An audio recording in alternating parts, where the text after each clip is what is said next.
السلام علیکم ورحمۃ اللہ وبرکاتہ۔ اس ویڈیو سے پہلے خلافت راشدہ اور اس کے اختتام تک کی ویڈیو میں پہلے بنا چکا ہوں۔ آج ہم یزید کی تخت نشینی کے بارے میں بات کریں گے۔ یزید کی تخت نشینی کے بعد اس کے لیے سب سے اہم اور بڑا مسئلہ حضرت عبداللہ بن عمر رضی اللہ تعالیٰ عنہ، حضرت امام حسین رضی اللہ تعالیٰ عنہ اور حضرت عبداللہ بن زبیر رضی اللہ تعالیٰ عنہ کی بیعت کا تھا، کیونکہ ان حضرات نے یزید کی ولی عہدی کو قبول نہ کیا تھا۔ مزید یہ کہ امت مسلمہ میں یہ ایسی بلند پایہ شخصیتیں تھیں کہ جن سے یزید کو اندیشہ تھا کہ کہیں ان میں سے کوئی خلافت کا دعویٰ نہ کر دے۔ چنانچہ یزید کے لیے اپنی حکومت کی بقا اور مضبوطی کے لیے ضروری تھا کہ وہ ان حضرات سے بیعت لے۔ اس لیے تخت نشین ہوتے ہی یزید نے مدینہ کے گورنر ولید بن عقبہ کو حضرت امیر معاویہ رضی اللہ تعالیٰ عنہ کی وفات کی خبر بھیجی، اور ساتھ ہی یہ حکم نامہ بھی بھیجا کہ حضرت امام حسین رضی اللہ تعالیٰ عنہ، حضرت عبداللہ بن زبیر رضی اللہ تعالیٰ عنہ اور حضرت عبداللہ بن عمر رضی اللہ تعالیٰ عنہ سے میرے حق میں بیعت لی جائے، اور جب تک وہ بیعت نہ کریں انہیں ہرگز نہ چھوڑا جائے۔ ولید بن عقبہ ایک رحم دل اور خاندان نبوت صلی اللہ علیہ وآلہ وسلم کی تعظیم و احترام کرنے والا گورنر تھا۔ وہ یزید کے اس حکم سے بہت گھبرایا۔ اس حکم کی تعمیل اس کے لیے بہت مشکل تھی، مگر وہ عدم تعمیل کی صورت میں اس کے انجام سے باخبر تھا۔ اس نے مشورے کے لیے اپنے نائب مروان بن حکم کو بلوایا اور ساری صورتحال سے آگاہ کیا۔ مروان ایک سنگ دل اور سخت مزاج شخص تھا۔ اس نے کہا کہ میرے خیال میں تم ان حضرات کو اسی وقت بلا بھیجو اور انہیں بیعت کرنے کے لیے کہو۔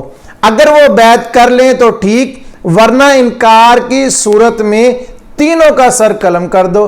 اگر تم نے ایسا نہ کیا تو امیر معاویہ رضی اللہ تعالیٰ عنہ کی موت سے باخبر ہونے پر وہ تینوں الگ الگ مقام پر جا کر مدعی خلافت بن کھڑے ہوں گے، پھر ان پر قابو پانا مشکل ہو جائے گا۔ البتہ ابن عمر رضی اللہ تعالیٰ عنہ جدال و قتال کو پسند نہیں کرتے اور وہ امر خلافت کے طلبگار بھی نہیں، سوائے یہ کہ خلافت خود بخود ان کو دی جائے۔ ولید نے حضرت امام حسین رضی اللہ تعالیٰ عنہ اور حضرت عبداللہ بن زبیر رضی اللہ تعالیٰ عنہ کو بلانے کے لیے قاصد بھیجا۔ قاصد نے ان دونوں حضرات کو مسجد نبوی صلی اللہ علیہ وآلہ وسلم میں بیٹھے ہوئے پایا۔ وہ قاصد ایسے وقت میں آپ حضرات کے پاس آیا تھا جس وقت ولید کسی سے نہ ملتا تھا۔ قاصد نے کہا کہ آپ دونوں حضرات کو امیر نے بلایا ہے۔ انہوں نے قاصد سے کہا تم چلو، ہم ابھی آتے ہیں۔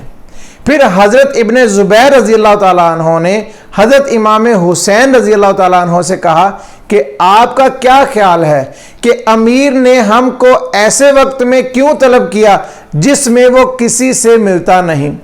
حضرت امام حسین رضی اللہ تعالیٰ عنہ نے فرمایا کہ میرا خیال ہے کہ حضرت امیر معاویہ رضی اللہ تعالیٰ عنہ وفات پا گئے ہیں، ہمیں اس لیے بلایا گیا ہے کہ ان کی موت کی خبر پھیلنے سے پہلے ہم سے یزید کے حق میں بیعت لے لی جائے۔ حضرت ابن زبیر رضی اللہ تعالیٰ عنہ نے کہا کہ میرا بھی یہی گمان ہے۔ پھر انہوں نے حضرت امام حسین رضی اللہ تعالیٰ عنہ سے پوچھا کہ اب آپ کا کیا ارادہ ہے؟ آپ رضی اللہ تعالیٰ عنہ نے فرمایا کہ میں اس وقت اپنے جوانوں کو لے کر چلتا ہوں، کیونکہ انکار کی صورت میں ہو سکتا ہے کہ معاملہ نازک صورتحال اختیار کر جائے۔ حضرت امام حسین رضی اللہ تعالیٰ عنہ اپنی حفاظت کا سامان کر کے ولید کے پاس پہنچے۔ آپ نے اپنے ساتھیوں سے فرمایا کہ میں مکان کے اندر داخل ہوتا ہوں، اگر میں تمہیں بلاؤں یا تم سنو کہ میری آواز بلند ہو رہی ہے تو فوراً اندر آ جانا، اور جب تک میں باہر نہ آ جاؤں تم یہاں سے مت ہٹنا۔ آپ اندر داخل ہوئے اور سلام کر کے بیٹھ گئے۔ اس وقت ولید کے پاس مروان بھی موجود تھا۔ ولید نے آپ رضی اللہ تعالیٰ عنہ کو حضرت امیر معاویہ رضی اللہ تعالیٰ عنہ کے وفات پا جانے کی خبر سنائی اور یزید کی بیعت کے لیے کہا۔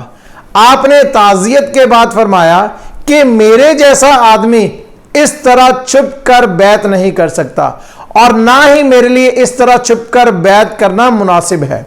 اگر آپ باہر نکل کر عام لوگوں کے ساتھ ہمیں بھی بیعت کی دعوت دیں تو یہ ایک الگ بات ہے۔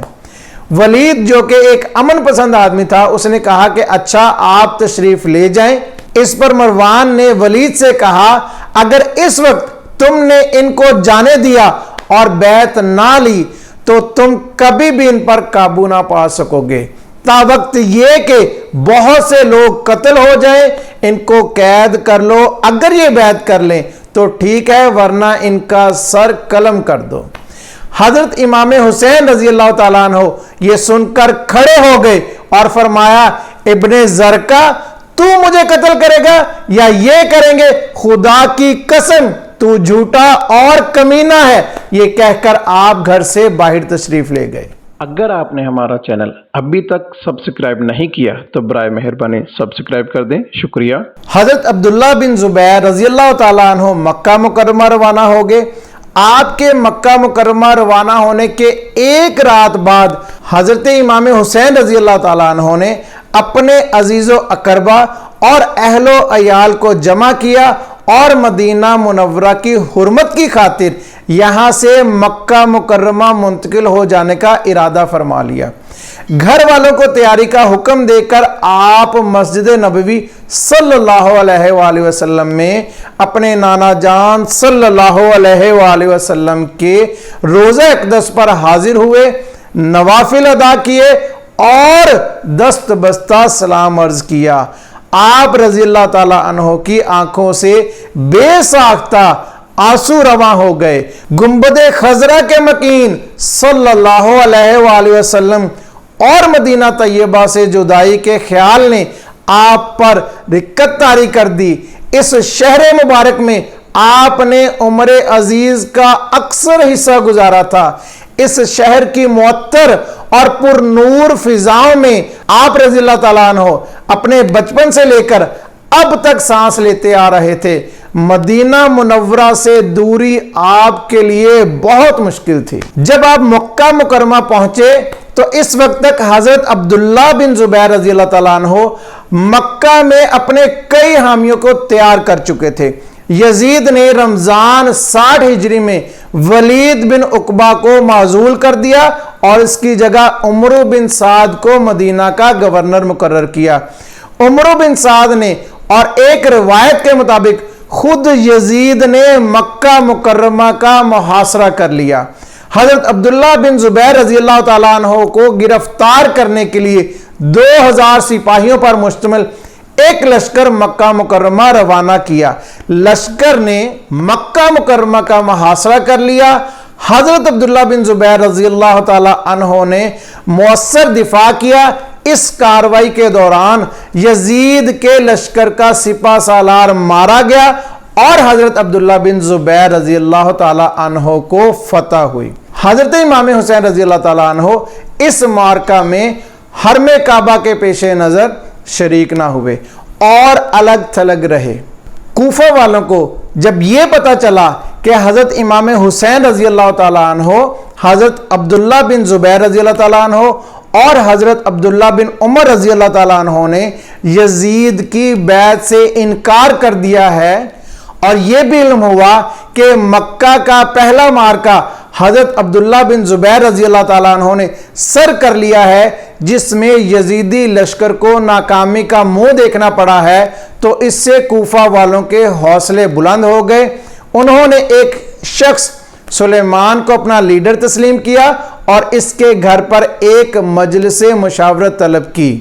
سلیمان نے سب سے کہا کہ امام حسین رضی اللہ تعالیٰ عنہ نے یزید کی بیعت سے انکار کر دیا ہے اور مکہ چلے گئے ہیں، پس تم خوب جان لو اگر تم ان کے مددگار بن سکتے ہو اور دشمنوں سے جہاد کر سکتے ہو تو ان کو لکھو، اور اگر تمہیں اپنی کمزوری بزدلی کا اندیشہ ہے تو ان کو دھوکہ نہ دو۔ سب نے کہا ہم ان کو دھوکہ نہیں دیں گے بلکہ ہم ان کے دشمنوں سے جنگ کریں گے اور ان پر اپنی جانیں نثار کر دیں گے۔ سلیمان نے کہا کہ پھر تم انہیں لکھو، جس پر انہوں نے آپ کی طرف اس کثرت سے خطوط لکھے کہ خطوط اور بعد میں وفود کا تانتا بن گیا۔ اس کے بعد کے واقعات کے لیے انشاءاللہ جلد آپ کی خدمت میں اگلی ویڈیو کے ساتھ حاضر ہوں گا۔ اجازت دیں، السلام علیکم ورحمۃ اللہ وبرکاتہ۔